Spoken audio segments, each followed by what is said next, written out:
So, being observational, I'm saying that back. I don't think that's a word. Being a person who just watches, listens, does a deep dive every now and then, but really is just observing patterns and behaviors, listening to conversations, debates.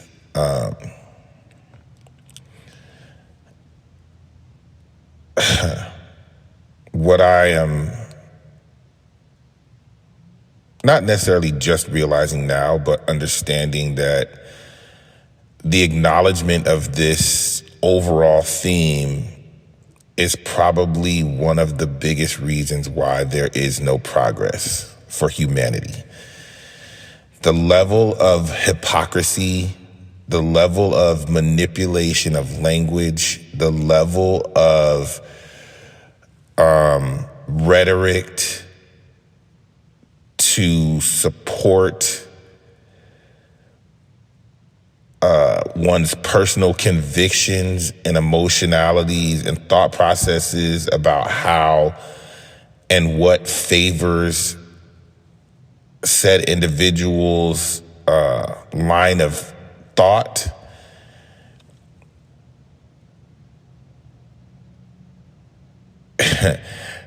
The number of people that are of influence who utilize these tactics and push their narratives as if they are for the advancement of people other than themselves, for profit or power, is fucking astounding.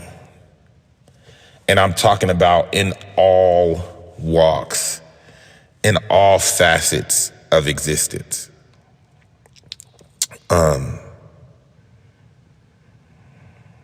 And it's crazy because you almost become conditioned to it so much that you almost don't realize that you're partaking in it yourself, me included.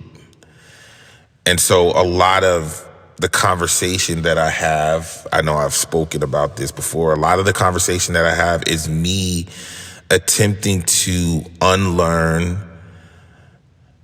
and examine within myself the things that I see in others that I feel is detrimental to harmony. And I know that can seem sort of counterintuitive when I actually feel like these things, negative or positive, are part of the cipher and they're necessary. Like, you have to have these forces. It's nature, they serve a purpose. But I think I'd like to be able to acknowledge those things. I think that's the power.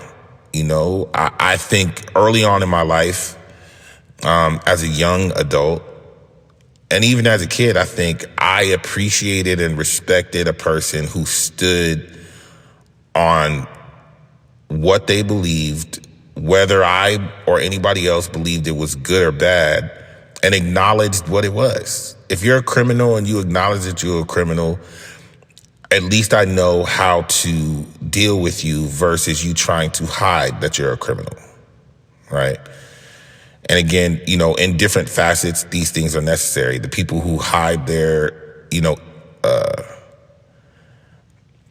contrarian, or their people who hide their intentions, serve the purpose to make me more observant. So, I mean, there's a purpose for it, but I'm just saying within the respect level, it's hard for me to respect somebody who won't stand on their business. And that's just who I am as a person. And so I'm Black. So I am through my own interest, self-interest, the things that I'm naturally drawn to listen to and am attracted to, also those choices, conscious and subconscious, feed into the algorithm, and therefore I'm fed more of that type of content.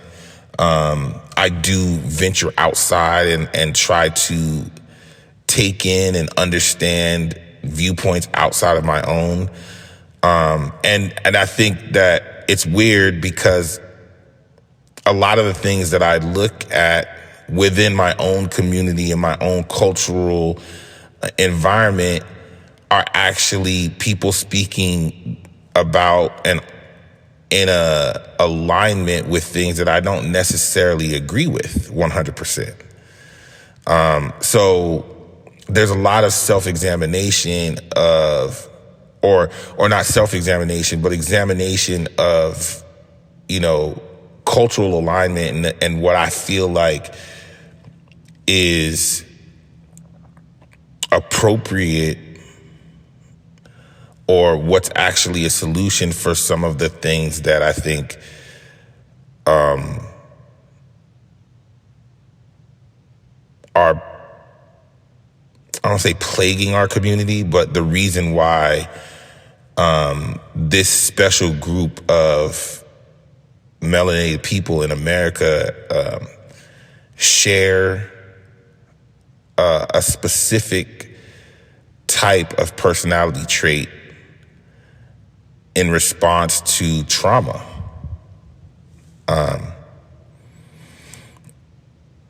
And I've heard other individuals speak on this, so I don't want to take credit for it. I'm just going to say it in my way, through my lens and my voice. Slavery, and everything involved with slavery for the African American is probably the most devastating, diabolical act that ever occurred in history, recorded history. I'm not even going to pretend to, give any statistics to try to prove that, because realistically, how and where would you get that statistical data from? Who was recording statistics in that manner for this type of discussion back then? Who is around to actually give that information?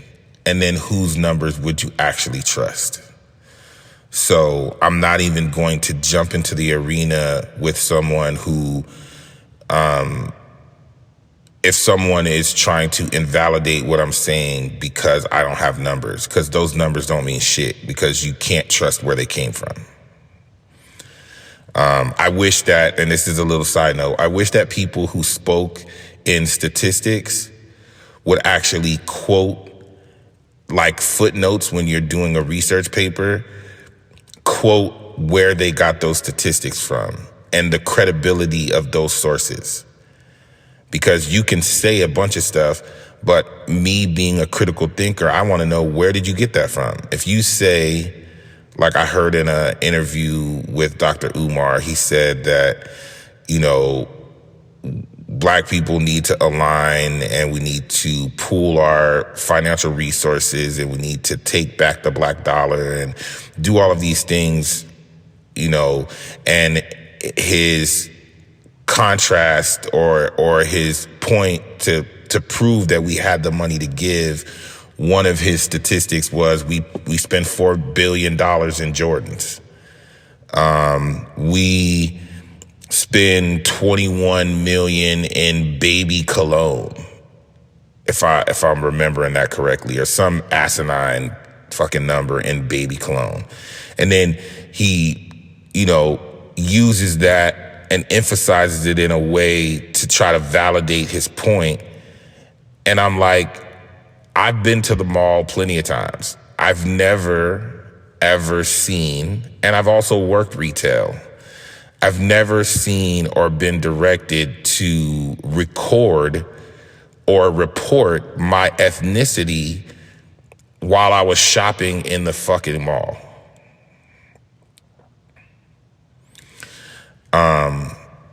Not saying that it doesn't happen, because I haven't shopped everywhere. I haven't had every type of retail experience, but it's difficult for me to actually agree or actually believe that somewhere somebody is recording how much money Black people spend on anything. I know that sometimes when you're shopping online, they may ask you, but for the most part, the statistics that people use in these arguments, I just want to know where they're coming from. Being a person who played sports, being a person who is in the medical field, being a person who was fascinated with science at a young age, numbers, statistics, math, all of those things, they are manipulatable. Statistical data can be recorded and manipulated to prove any number of points. And even if you don't need to prove a point, if you just need to imply one, it's even a broader scale. So when I see statistical data being used, it doesn't lend itself to any credibility. Like, I'm not shocked and awed by what somebody says with the numbers, because a lot of times you're throwing out just rounded stuff and you're not even speaking to where you got that from. But, I digress. At the end of the day, the biggest difference between our population in this country and other immigrant populations in this country is the connection to where we come from. And I'm not just talking about knowing the country that our genetic material says we're more likely to have come from, but I'm talking about having actual family ties to somewhere. Because culture and tradition is a legacy item that is passed down through generations. Your loyalty comes from tradition and cultural understanding and awareness through the experience of that tradition. So if you don't have a lineage outside of what you can trace to slavery or what you can trace to a country, but you don't have any customs or traditions, any type of moral code that any wisdom that is passed down from elders to youth, and then those youths become elders and they pass. If you don't have those things that most of the other immigrant populace in this country have, you're going to adopt, or you're going to be confused, and people are going to adopt whatever seems the most successful to them, or what's the most lit. Like, whatever, if you're an oppressed people, you're going to emulate those who you feel are not oppressed, which is more than likely your oppressors. So Black folks, unfortunately, have a lot of characteristics of those that have oppressed us, because you strive to be out of oppression. You strive to be not enslaved. And the people that you see with the power and have are experiencing the benefits and the profits of not being enslaved are your slave owners. And it's not even that you like them. You're just using common sense and saying, they got it and I don't. I want to be like them. You emulate their methods, you emulate their habits, you emulate their thought processes and their justifications to why they do what they do, even if it doesn't match, even if it looks crazy. You do it because you don't know any other way. There's no other example. And that's my problem when we have these conversations and when people are making these grandiose statements about, black people can't be racist because we don't have any power. No, that's incorrect. And you're a fucking doctor and you don't know how to read the dictionary. Systemic racism is the system in place that is systematically used to push racist narratives, rhetorics, ideals. Being racist is simply just believing that because of an affiliation to a specific race, you are inferior. Or affiliation to a specific race makes you superior. So any person can be racist. Any person can't be the beneficiary of systemic racism, but you could not be racist and be unwillingly a beneficiary of systemic racism. A white person may not be racist. Everyone has stereotypes. Everyone has prejudices. Positive or negative, those are opinions, right? Racism is an opinion. When you try to enforce or express that racism in a way where it affects those that you have those views about, then there's a conversation. That's a different animal. And that falls under the guise of control, trying to control something that's outside of you, which to me is the source of all this shit. But that'll be another conversation, because that's pretty much to me the end all be all is man's desire to control things outside of itself.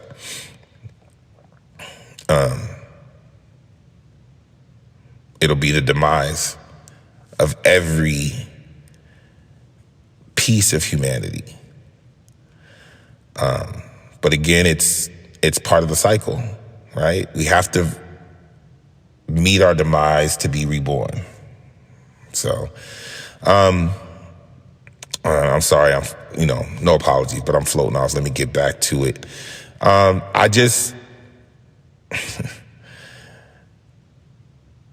love my people.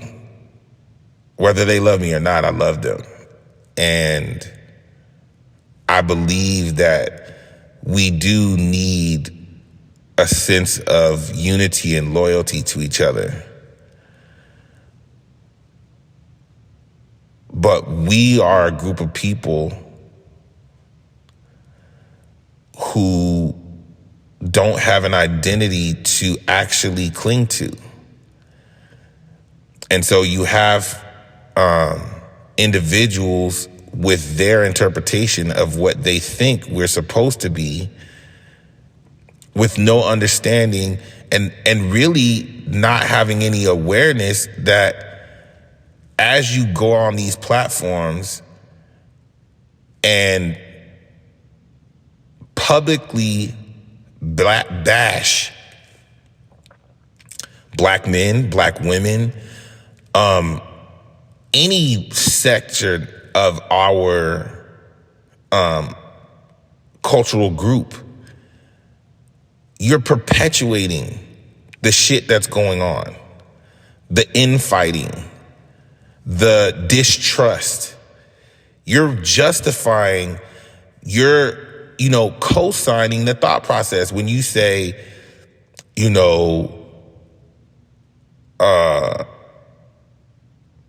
out loud in public Black women need to take accountability. They may need to, just like we may need to as black men. But let's have that conversation behind closed doors. I don't need to prove, when I'm at home with my family, I don't need to prove to the people down the street that I'm disciplining my kids. I just discipline my kids. I don't need to prove to the people down the street that I'm praising my kids. I just praise my kids. I'm not putting on a show for nobody.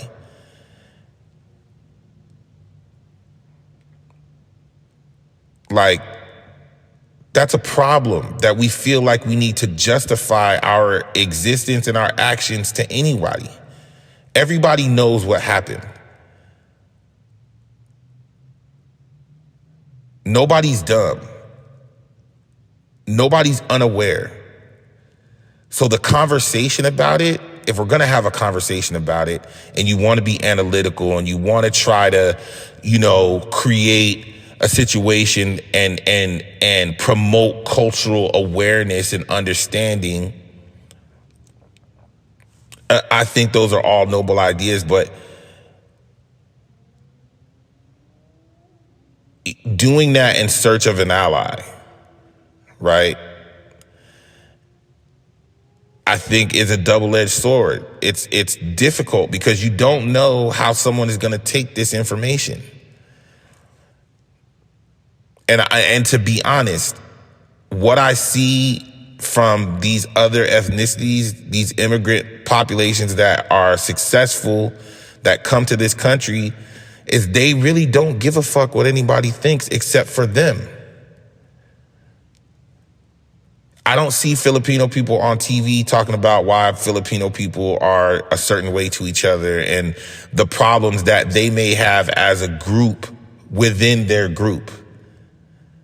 I don't hear it and see it from the Hispanic community. I don't hear it and see it from the different sections of the Asian community. They don't talk like that out loud in public in the view of other people about themselves. So why do we do it? I'm asking a question.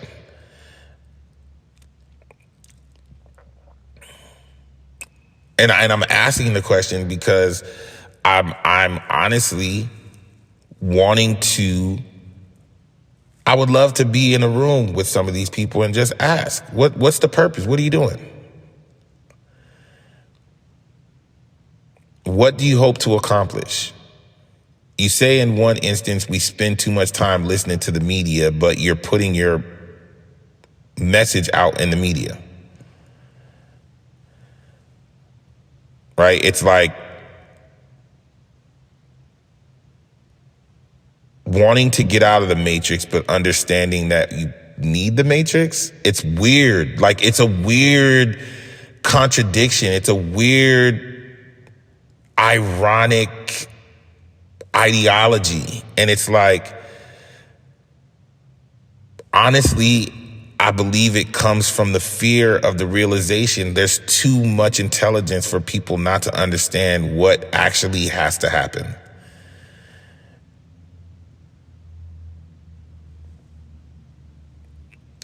No regime peacefully relinquishes power. Throughout history, and I'm talking about any regime, there's been religious regimes, there's been cultural regimes, there's been, regimes that are from a specific country, a specific political belief. There have been power structures throughout history, and none of them have peacefully relinquished their power or all of a sudden had a crisis of conscience and decided, I think I want to be fair to these people and relinquish and give up some of my power and privilege.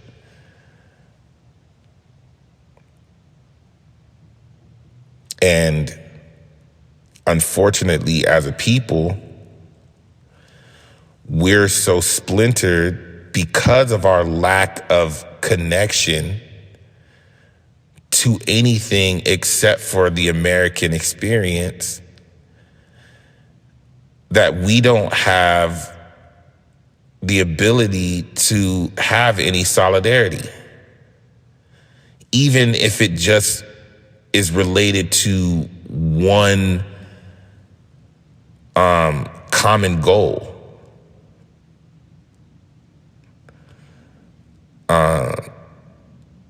You can't get everybody to believe that we need the same thing and that this one thing is going to give us the freedom that we're looking for, or give us the peace and harmony together amongst ourselves that we're looking for. Family is the key. Family is the unit.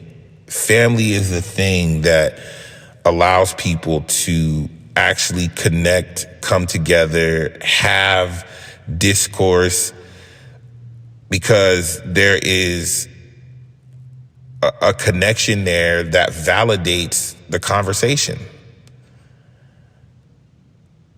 You're going to question your family, but you also, you're going to question what they say, but you're never going to question their motives, because they are family. They may be misguided, but you know their intention. So there's a different level of loyalty and a different level of listening, and the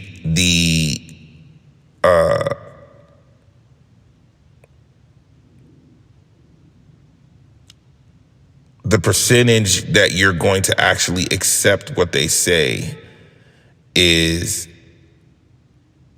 just increases when you have a connection that way.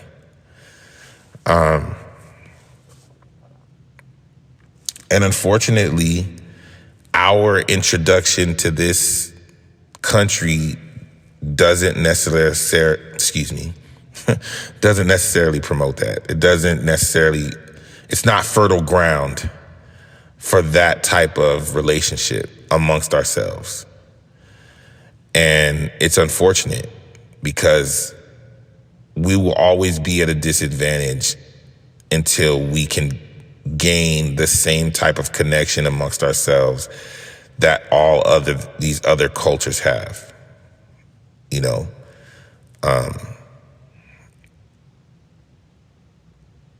so when I talk about solutions, that's my idea of the solution, is we need to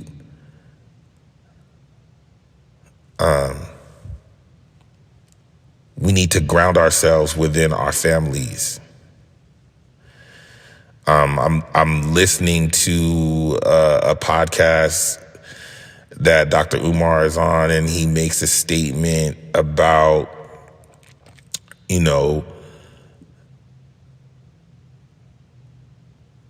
Black men created or helped to create distrust in Black women.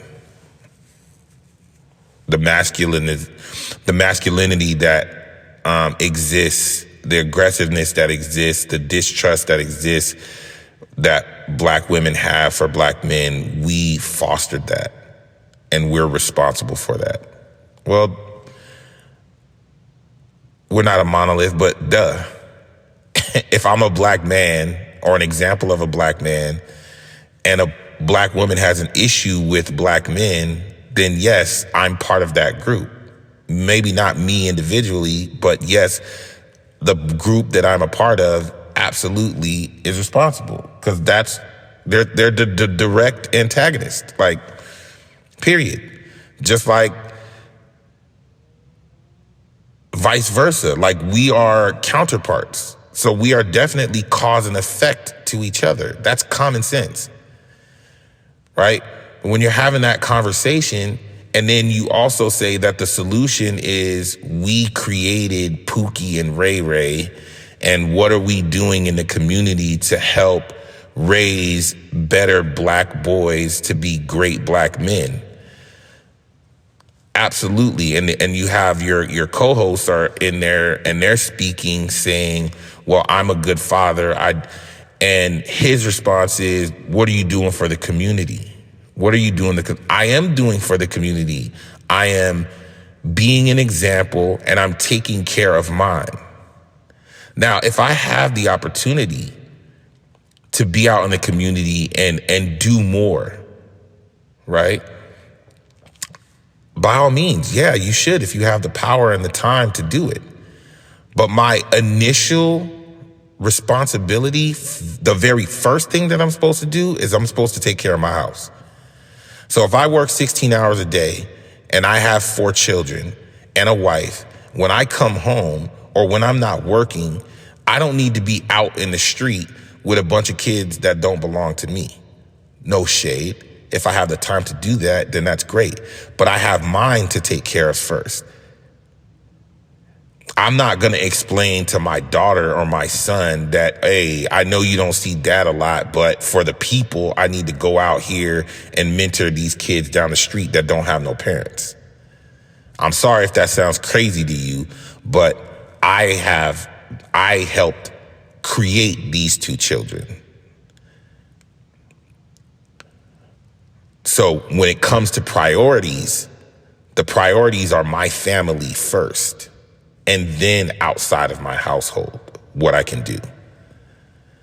And to demean someone and to go from facts to fucking preaching and screaming and trying to WWE and be an entertainer and get crowd reaction when someone is actually making a valid point is part of the issue. I was heated listening to it because every time somebody tries to make an actual valid point or like actually let's speak reality. Don't speak in hyperbole. Don't speak in a way that doesn't make sense. Speak in a way that actually your activism and what you do on a daily basis, your job is an activist. Your job, you're a school psychologist. You're these things. Your job puts you in a position to do the things that you think that the community needs. I'm in the medical field. I go to work at a hospital. You're not going to shame me for having a career that's not in public service the way that yours is, but my job doesn't put me in a place to mentor young Black boys. Does that mean that I don't care about the struggle? Stop shaming people and speaking about solutions that aren't actually fucking practical. Let's be real. Like, if we're going to do this, let's actually be real. Let's have a real conversation instead of sensationalizing these slogans and these catchphrases and these cliches to try to get likes and followers and screams and hollers and donations and shit for the things that we want. Because if you're not offering any real solutions, then all this is a fucking video. It's an anthem. That's all it is. It's not anything but something that arouses emotion. It's not motivating people because they can't do that in their real life. Yes, I want to see a world that's better for my family, for other people's family. I have empathy for everyone who's suffering. And I'm doing what I think is the best way I can to help usher that in. But I'm not going to be in a space where somebody's going to speak about things that are not realistic, not practical. And if we want to speak about the most practical thing, it's revolution. And not a peaceful, how do you think that you're in a white supremacist, systemic racist society and economic system, and you think that you're going to be able to earn your way out of it? When every example of Black independence, economic independence throughout history has been shown to be either sabotaged or straight up destroyed. Whether it's through the system or by force. How do you think they got guns and we're trying to vote?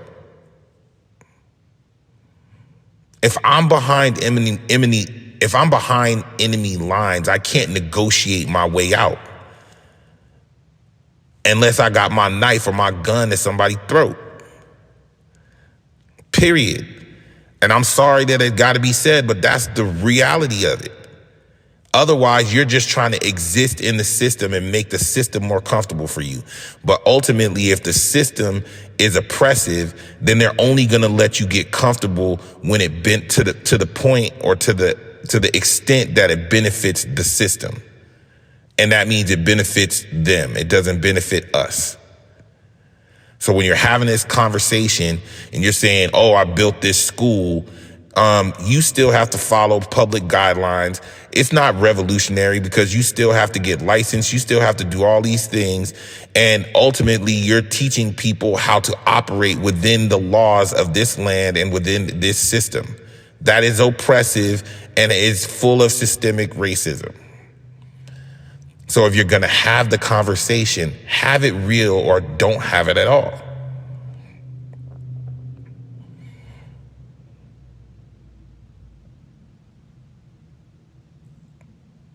Have it real or don't have it at all. I'm not promoting either way. I'm just speaking what I feel like is the truth. And people decide which way they want to go. But don't say you something and you not. Just because you can put on some clothes that look culturally appropriate and you can speak in a way and you know some history, that doesn't make you for us. And it doesn't make your words any more valid than anybody else's.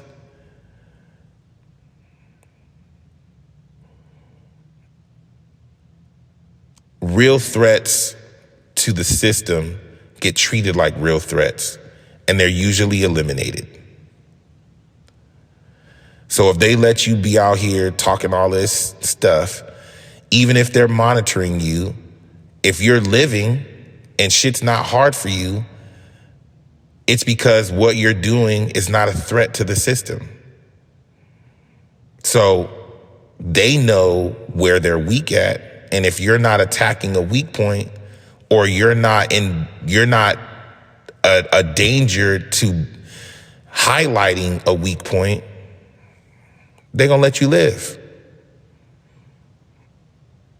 Like, think about why they would allow you to continuously speak the way you speak if they really thought that what you were saying was a threat to the system.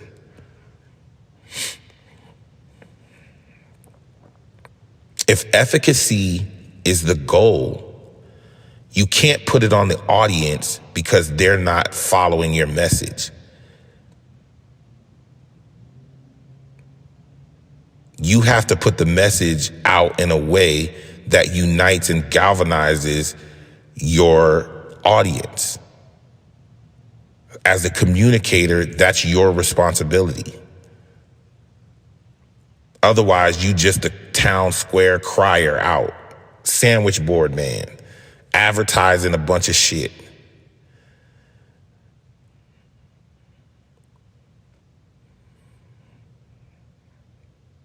I can't be a part of it. So, hence the name of this podcast, The Truth Lies Here. That's why I speak that way. Because I can only speak about things in a way that makes sense, whether it aligns with my personal convictions or not.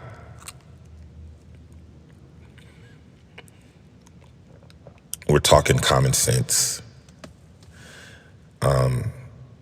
And I'll acknowledge when things are perspective based. I don't have a problem doing that.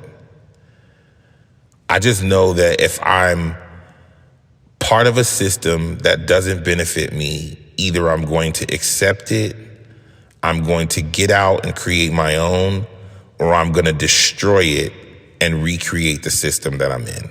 It's not many other choices than that. In some way, shape, form, or fashion, one of those three things is happening. You're either building or destroying. or a combination of both.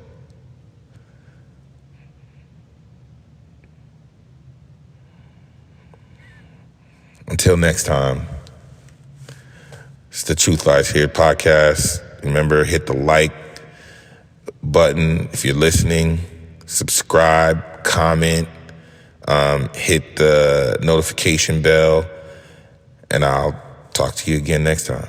Peace.